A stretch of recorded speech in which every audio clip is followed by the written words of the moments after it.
விவசாய நண்பர்களுக்கு வணக்கம். நான் போன வீடியோவில் சொன்ன அதே மாதிரி தான் பசுவின் இனப்பெருக்க மண்டலத்தில் விந்தணுக்கள் மேற்கொள்ளக்கூடிய பயணம் மற்றும் அதை பற்றின முக்கியமான விஷயங்கள் என்னென்ன, எந்தெந்த நிலையில் என்னென்ன நடக்குது, என்னென்ன மாற்றங்கள் நடக்குது, என்னென்ன ஆபத்துகள் இருக்குது அப்படிங்கிறத தான் இந்த வீடியோவில் பார்க்க போகிறோம். கிட்டத்தட்ட 13-14 டாபிக்ஸை பற்றி இந்த வீடியோவில் பேச போகிறோம். அதனால் எந்த இடத்துலையும் ஸ்கிப் பண்ணுறதையோ இல்லை கேட்கறதையோ விட்டுறாதீங்க. உங்களுக்கு புரியாத போயிடும். ஒவ்வொரு இடத்துலையும் ஒவ்வொரு முக்கியமான விஷயங்கள் அப்படிங்கிறது இருக்கும். இந்த வீடியோவை நீங்கள் பார்க்குறது மட்டும் இல்லாமல் உங்களை மாதிரி கால்நடை வளர்க்கக்கூடிய விவசாயிகளுக்கோ இல்லை கால்நடை பண்ணை வச்சுருக்கவங்களோ இந்த வீடியோவை நீங்கள் ஃபார்வேர்டோ இல்லை ஷேரோ பண்ணுறது மூலயமா அவங்களும் இன்னும் நிறைய விஷயங்கள் அப்படிங்கிறது தெரிஞ்சுக்குவாங்க. கண்டிப்பாக இதில் நிறைய முக்கியமான விஷயங்கள் உங்களுக்கு தெரியும் அப்படிங்கிறதுக்கு நான் இப்பயே வீடியோட ஆரம்பத்தில் கேரண்டி அப்படிங்கிறது கொடுத்துட்றேன். வாங்க வீடியோக்குள்ளே போகலாம். மறக்காமல் சேனலை சப்ஸ்கிரைப் பண்ணிட்டு நிறைய பேருக்கு ஷேர் பண்ணுங்கள். இதில் முதல் பார்க்கக்கூடியது கர்ப்பப்பையுடைய கழுத்து பகுதி. இதுதான் பார்த்திங்கன்னா முதல் சவால். சினை ஊசி போடும்போது விந்தணுக்கள் பார்த்திங்கன்னா கர்ப்பப்பையோட கழுத்து பகுதியில் தான், செர்விக்ஸுக்கு உட்பகுதியில் தான் போடுவாங்க. அந்த 3 பெண்டு மாரி இருக்கணும், போன வீடியோவில் சொல்லியிருந்தேன் இல்லையா, அதையெல்லாம் தாண்டி அதோடைய உட்பகுதிகளில் தான் சினை ஊசி அப்படிங்கிறது போடுவாங்க. அங்கே போடும்போது ஸ்பேம் செலெக்ஷன் அப்படிங்கிற ஒரு விஷயம் நடக்கும். கர்ப்பப்பையுடைய கழுத்து பகுதியில் இருக்கக்கூடிய அந்த ஈத்துன்னு நம்ம சொல்லலாம் இல்லையா, அதை மஸ்கஸ் அப்படின்னு சொல்லுவாங்க. இது ரொம்ப அடர்த்தியாக இருக்கும். ஓகே, இப்படி அடர்த்தியாக இருக்கும்போது பலவீனமான விந்துக்கள் அப்படிங்கிறது இந்த சளி பகுதியிலே சிக்கி இறந்து போயிடும். ரொம்ப துடிப்பாக வேகமாக நீந்தக்கூடிய விந்தணுக்கள் மட்டுமே இந்த படலத்தை தாண்டி உள்ளே அப்படிங்கிறது போகும். பாதுகாப்பு என்னென்னா, யோனியோட பகுதியில் உள்ள அமிலத்தன்மை அப்படிங்கிறது ரொம்ப அதிகமாக இருக்கும். இது விந்தணுக்களை பாதுகாக்க இந்த சளி அப்படிங்கிறது உதவும். அசிடிட்டி அதிகமாக இருக்கிறதுனால இதை கடந்து போகணும் விந்தணுக்கள், அதற்கு இது பயன்படும். இதுதான் முதல் சவால் அப்படின்னு சொல்லக்கூடியது. அடுத்ததாக கர்ப்பப்பை சதை சுருக்கம் அப்படின்னு சொல்லுவாங்க. கூடவே வேகமாக நகர்வு யூட்ரின் டிரான்ஸ்போர்ட்டேஷன் அப்படின்னு சொல்லுவாங்க. இது என்ன வேலை செய்யும் அப்படின்னா, விந்தணுக்கள் கர்ப்பப்பையோட நுழையிறது மட்டும் இல்லாமல் நீச்சலை மட்டுமே இது நம்பி அப்படி இருக்கா அப்படின்னா கிடையாது. பசு சினை தருணத்தில் இருக்கும்போது அதனுடைய உடலில் இருக்கக்கூடிய ஈஸ்ட்ரஜன் மற்றும் ஆக்சிடோசின் ஹார்மோன்கள் அதிகமாக சுரக்கும். இவை பார்த்திங்கன்னா கர்ப்பப்பை சீராக சுருங்கி விரியறதுக்கான ஒரு வேலையை உருவாக்கும். அது மட்டும் இல்லாமல் ஒரு வேக்கம் அப்படிங்கிறத உருவாக்கும், ஒரு வெற்றிடத்தை உருவாக்கும். இது எதற்காகனா, விந்தணுக்கள் மிக வேகமாக மேல் நோக்கி இழுக்கும். விந்தணுக்கள் சுமார் 15லிருந்து 20 சென்டிமீட்டர் தூரத்தை கடந்தால் தான் கர்ப்பப்பையினுடைய குழாயின் நுழைவாயில் போய் அடைய முடியும். அப்படி போக முடியல அப்படின்னா அந்த விந்தணுக்கள் எல்லாமே இந்த இடத்துல இறந்து போயிடும். ஆல்ரெடி கழுத்து பகுதியில் வீக்கான விந்தணுக்கள் எல்லாம் இறந்து போயிடும். அதில் தப்பிச்சு வர விந்தணுக்கள் எல்லாமே இந்த பகுதிகளில் பார்த்திங்கன்னா அந்த ஒரு டைம்குள்ளே ஒரு 15 to 20 சென்டிமீட்டர் எவ்வளோ ஸ்பீடோ கலக்க முடியுதோ அவ்வளோ ஸ்பீடாக கடந்துருச்சுன்னா தான் உயிர் வாழும், இல்லைனா இந்த இடத்துலையும் இறந்து போயிடும். மூணாவதாக கர்ப்பப்பை குழாய் சந்திப்பு, அதாவது காத்திருப்பு அறை அப்படின்னு சொல்லலாம். ஓகே, ஸோ இது என்ன அப்படின்னா யூட்ரோ டியூபல் ஜங்ஷன் சொல்லுவாங்க. கர்ப்பப்பை குழாய்க்கும் கர்ப்பப்பைக்கும் இடையில் இருக்கக்கூடிய குறுகிய வாழ்வு மாதிரியான ஒரு பகுதி தான் இது.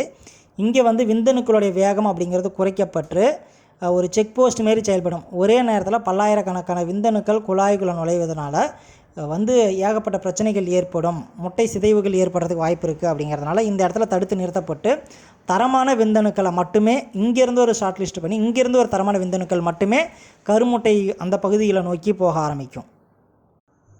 நாலாவதாக கர்ப்பப்பை குழாயில் விந்தணுக்கள் மாற்றங்கள். அதாவது விந்தணுக்கள் கர்ப்பப்பை குழாய் அப்படின்னு சொல்லக்கூடிய ஓவடிட் சுவர்களில் பார்த்திங்கன்னா ஒட்டிக்கிட்டு ஒரு 4-5 மணி நேரத்திலிருந்து அதிகமான நேரங்கள் வரைக்கும் அங்கேயே இருக்கும். இங்கே என்ன நடக்கும் அப்படின்னா, தலைப்பகுதியில் மாற்றங்கள் அப்படின்னு நடக்கும். விந்தணுவோட தலைப்பகுதியில் இருக்கக்கூடிய கொழுப்பு மற்றும் புரத படலங்கள்லாம் இருக்கு இல்லையா, அது எல்லாமே இந்த இடத்துல நீக்கப்படும். அப்படி நீக்கப்பட்டது மட்டும்தான் முட்டையை துளைக்க முடியும். அப்படி நீக்கப்படாத விந்தணுக்கள் எதுவுமே முட்டையை துளைக்க முடியாது, சினை அப்படிங்கிறது ஆகாது. இவ்வளோ தூரம் வரதை விட இந்த இடத்த கிராஸ் ஆகிறது இன்னும் கஷ்டம். ஓகே, அது மட்டும் இல்லாமல் இந்த மாற்றத்துக்கு பிறகு விந்தணுக்கள் முன்னேற்றம் என்பது ரொம்ப வேகமாகவும் துடிக்கத்தக்கதாகவும் இருக்கும். முட்டையை நோக்கி செல்லக்கூடிய தேவையான ஆற்றல் அப்படிங்கிறது இந்த இடத்துல விந்தணுக்களுக்கு கொடுக்கப்படும். அடுத்ததாக சினைப்பை மற்றும் முட்டை வெளியீடு, அதாவது ஓவுலேஷன் அப்படின்னு சொல்லுவாங்க. சினைப்பையில் அப்படிம்பாங்க, அதாவது ஓவரின்னு சொன்னோம் இல்லையா, சினைப்பை அது வழியாக முட்டை வெளியாகி கருப்பை குழாயின் முனையில் நிற்கும். ஓகேவா, அப்படி இருக்கும்போது திசை அறிதல், முட்டை ஒருவித ரசாயன சிக்னல்கள் அப்படிங்கிறது வெளியிடும். எது கர்ப்பப்பையில் இருக்கக்கூடிய அந்த ஓவரியிலிருந்து வரக்கூடிய அந்த முட்டை ஒரு விதமான ரசாயன சிக்னல்கள் அப்படிங்கிறது செம்மனுக்கு கொடுக்கும். அதை கரெக்டான முறையில் சிக்னலை மானிட்டரிங் பண்ணி நீந்தி செல்லக்கூடியது தான் கர்ப்பப்பைக்கு, அதாவது இது ஓவரியில் போய் ஜாயிண்ட் ஆகும். அடுத்ததாக கருவுறுதல் வெற்றிகரமான ஃபெர்டிலைசேஷன் நடக்கக்கூடிய பகுதி. ஓகேவா, இங்கே வந்து விந்தணு முட்டையை தொட்ட உடனே அதோட தலைப்பகுதியில் இருந்து ஒரு சில என்சைமெண்ட்ஸ் அப்படிங்கிற வந்து ஒரு சில கெமிக்கல்ஸ் மாதிரியான ஒரு விஷயங்கள் வந்து வெளியாகும். இவை வந்து முட்டையோட கடினமான வெளிப்பகுதிகளை வெளி அடுக்குகளை ஜோனா பெலிகூட் அப்படின்னு சொல்லுவாங்க. இதை தொலைக்கிறதுக்கு இது வந்து பார்த்திங்கன்னா உதவும். ஒரு விந்தணு உள்ளே நுழைஞ்சதுமே முட்டையோடைய கரு விந்தணுக்கள் கருவும் இணைஞ்சு ஒரு புதிய உயிர் அப்படிங்கிறது ஜெயட்டோக் அப்படின்னு சொல்லுவாங்க. அது ஒரு மாற்றம் அப்படிங்கிறது ஏற்பட்டுரும். இது உள்ளே நம்ம நுழைஞ்ச உடனே மற்ற விந்தணுக்கள் வெளியே இருந்து உள்ளே ஸ்விம் பண்ணி வந்துச்சு இல்லையா, அது எல்லாமே யூஸ்லெஸ்ஸாக போயிடும். அந்த இடத்துல அந்த உள்ளே போனால் அது ஒன்று மட்டும்தான் வந்து பார்த்திங்கன்னா ஃபெர்டிலைசேஷன் அப்படிங்கிற ஒரு விஷயத்துக்குள்ளே ஈடுபட்டுக்கிட்டு இருக்கும். அந்த இடத்துல கருவுற்ற முட்டை வந்து கிட்டத்தட்ட அடுத்த 3-5 நாட்களுக்கு செல்லாக பிரிஞ்சு வளர்ந்து கொண்டே தான் இருக்கும். மெதுவாக சுமார் ஒரு 15 to 20 நாட்கள் அது வந்து கர்ப்பப்பையோட சுவரையிலேயே ஒட்டி கொண்டே இருக்கும். ஓகேவா, அதாவது அது வந்து நிலையான கர்ப்பம் இல்லைன்னு சொல்ல முடியாது, ஒரு நிலையான கர்ப்பம். ஓகே, அது வந்து கன்ஃபார்ம்டாக வந்து மாடு சேனை அப்படிங்கிறது கிடையாது, ஒரு நிலையான கர்ப்பம். வேறு ஏதாவது வெயில் ஓவராகவோ வேறு ஏதாவது சிக்கல்கள் ஏற்படுது அப்படிங்கிற பட்சத்தில் இந்த இடத்துலேயே வந்து கரு அப்படிங்கிறது கலைஞ்சு போயிடும். இது வந்து ஒரு நிலையான கர்ப்பம். ஓகேங்களா. அடுத்தது மெட்டர்னல் ரெகனைசேஷன் ஆஃப் ப்ரெக்னன்சி அப்படின்னு சொல்லுவாங்க. ஹார்மோன் சமிஞ்சை அப்படின்னு சொல்லுவாங்க. இது கரு உயிரோடு இருப்பதையும் பசுவின் உடலுக்கு தெரியப்படுத்த வேண்டும். அப்படி இல்லைன்னா மறுபடியும் பருவத்துக்கு வர ஆரம்பிச்சிடும். மறுபடியும் பருவத்துக்கு வர மாரி தெரிஞ்சுதுன்னா உடனே மறுபடியும் ஊசி போட கிளம்பி வந்துடுவாங்க. அது சினையாக என்னன்னு கூட செக் பண்ணாதான் ஊசி போட வந்துடுவாங்க, ஊசி போட்டுருவாங்க. ஆல்ரெடி இருக்கக்கூடிய அந்த நிலையான கர்ப்பம், இப்போ டெம்பரரி ப்ரெக்னன்சின்னு சொல்லியிருந்தோம் இல்லையா, ஸோ அது வந்து செதஞ்சு போயிடும். மறுபடியும் நேராக ஏதாவது வேலையை பார்த்துட்டு போயிடுவாங்க, அதுவும் செதஞ்சு போயிடும். மறுபடியும் வந்து ரத்தமாக வரது இது மாதிரியான பஞ்சாயத்தெல்லாம் இந்த இடத்துல தான் ஆரம்பிக்கும். அடுத்ததாக இம்ப்ளிமெண்டேஷன் அட்டாச்மெண்ட் அப்படின்னு சொல்லுவாங்க. சுமார் 15-20 நாளில் கருவின் வெளிப்பகுதி கர்ப்பப்பையோட உட்புற சுவரில் உள்ள ஒரு சில பகுதிகளோட திசுக்களுடனே இணைக்கப்பெறும். ஓகேவா, கிட்டத்தட்ட 5 to 20 நாள் கழித்து தான் கர்ப்பப்பையோட திசுவில் இருக்கக்கூடிய அந்த சதைகளில் இணைக்கிறதுக்கான வேலைகள் அப்படிங்கிறது ஏற்படும். இது ஒரு ஸ்டிக்கர் மாதிரி கர்ப்பப்பை சுவரில் ஒட்டிக்கிட்டே இருக்கும். இதன் மூலமாக தாயினுடைய ரத்தத்தில் இருந்து கன்றுகளுக்கு தேவையான ஆக்சிஜன் மற்றும் சத்துக்கள் வந்து பரிமாற்றப்படும். நமக்கு தொப்புள் கொடி மாரி இது சொல்லலாம். ஓகேவா, ஸோ அடுத்து அதுக்கு தான் பார்க்க போகிறோம். நஞ்சு கொடி உருவாகுதல். இது சினை ஊசி போட்ட 30-45 நாட்களில் நஞ்சு கொடி முழுமையாக உருவாகி கன்றுகளுக்கு தேவையான ஊட்டச்சத்துக்களை கொடுக்கும். நான் சொன்னேன் இல்லையா இதற்கு முன்னாடி, அதே தான். 15-20 நாட்கள் கழித்து தான் அது வந்து பார்த்திங்கன்னா போய் அட்டாச் ஆகுது. அது அட்டாச் ஆகி ஃபுல்லாக டெவலப் ஆனதுக்கப்புறம் 30 to 45 நாட்களில் தான் நஞ்சு கொடி அப்படிங்கிறது முழுமையாக உருவாகி கன்றுகளுக்கு தேவையான ஊட்டச்சத்தை வழங்கவே ஆரம்பிக்குது. ஓகேவா, அடுத்ததாக இந்த கனெக்ஷன் அப்படின்னு சொல்லக்கூடிய தாய்க்கும் சேய்க்கும் இடையான ஒரு இணைப்பு பசுக்களில் நஞ்சு கொடி மற்றும் விலங்குகளை விட சற்று வித்தியாசமானது. ஓகேவா, இது என்ன அப்படின்னா, பசுவின் கர்ப்பப்பை சுவரில் உள்ள சிறிய தசை மேடுகள் தாயின் பக்கமாக இருக்க இணைச்சிக்கிட்டு இருக்கும். ஓகே, அப்படி இறக்க இணைச்சிக்கிட்டு இருக்கனால கன்றை சுற்றி உள்ள பையில் இருக்கக்கூடிய சதைகளும் வந்து இதோட ஜாயிண்ட் ஆகிருக்கிறதுனால ரொம்ப டைட்டாக ஃப்ளெக்சிபிளாக இருக்கும். ஓகே, ஃப்ளெக்சிபிள் இல்லை, ரொம்ப டைட்டாக இருக்கும். இப்படி மாட்டோட வயிற்றுலையும் இதுமாரி இருந்து கன்றோட இதுலேயும் இதுமாரி இருக்கும்போது இது ரெண்டும் இணையும் இல்லையா, அந்த இணையக்கூடிய ஒரு அமைப்பை தான் வந்து என்னன்னு சொல்லுவாங்கன்னா ப்ளசன்டோம் அப்படின்னு சொல்லுவாங்க. இது ஒரு பட்டன் மாதிரி அமைப்பில் இருக்கும்.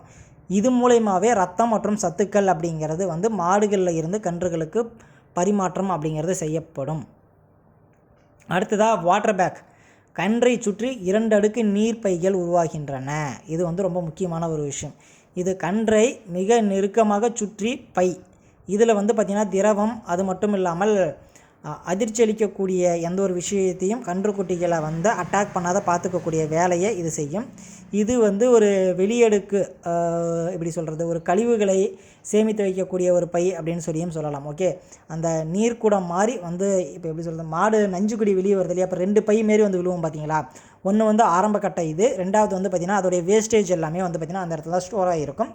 அதற்கான பை இன்னொன்றுமே வந்து விழுவும். நம்ம நல்லா பார்த்தா நமக்கு தெரியும் அது. அடுத்ததாக ஊட்டச்சத்து மற்றும் ஆக்சிஜன் பரிமாற்றம். கன்றோட ரத்தத்தின் தாய் ரத்தத்தோடு நேரடியாக கலக்காது. நஞ்சு கொடி வந்து பார்த்திங்கன்னா ஒரு ஃபில்ட்ரேஷன் ப்ராசஸ் அந்த இடத்துல நடக்கும். ஓகேவா, அந்த ஃபில்ட்ரேஷன் ப்ராசஸை பொறுத்து அதுக்கு கன்றுகளுக்கு என்ன தேவையோ அதை மட்டும் உள்ளே அனுப்பி தேவையில்லாத விஷயங்கள் எதுவுமே கன்றுகளுக்கு போகாத ஒரு விஷயத்தை அந்த இடத்துல பண்ணணும். அது வந்து பார்த்திங்கன்னா ஃபில்டர் அப்படின்னு சொல்லுவாங்க. நஞ்சு கொடியிலேயே ஒரு ஃபில்டர் அப்படிங்கிறது ஒன்று இருக்கும். ஓகேவா, அடுத்ததாக ஹார்மோனல் சப்போர்ட். அப்படின்னு ஒன்று இருக்குது. இது வந்து நஞ்சுக்கொடி ஒரு சுரப்பிக்காக செயல்படும். இது ப்ரொஜெஸ்ட்ரான் ஹார்மோனை தொடர்ந்து சுரந்து கர்ப்பம் கலைந்து விடாமல் பாதுகாக்கக்கூடிய வேலையை செய்கிறது தான் இந்த ஒரு ப்ரொஜெஸ்ட்ரான் ஹார்மோனியோடைய வேலை. இதையெல்லாம் சொல்லிட்டோம். அடுத்ததாக வந்து நம்ம இந்த ஹார்மோன்ஸை பற்றி பார்ப்போம். ஹார்மோன்ஸ் வந்து 2 வீடியோ தான் போட முடியும், ஒரே வீடியோவாக போட முடியாது. ஏன்னா அது ஹார்மோன்ஸ் வந்து ஏகப்பட்டது சொல்ல வேண்டியது இருக்குது. எந்தெந்த ஹார்மோன் எந்தெந்த இடத்துல பயன்படும் என்ன அப்படிங்கிறதெல்லாம் ரொம்ப தெளிவாக சொல்ல வேண்டியது இருக்குது. அது 2 வீடியோ வரும், அதையும் பாருங்கள். மறக்காமல் சேனலை சப்ஸ்கிரைப் பண்ணிட்டு நிறையா பேருக்கு ஷேர் பண்ணுங்கள். நன்றி.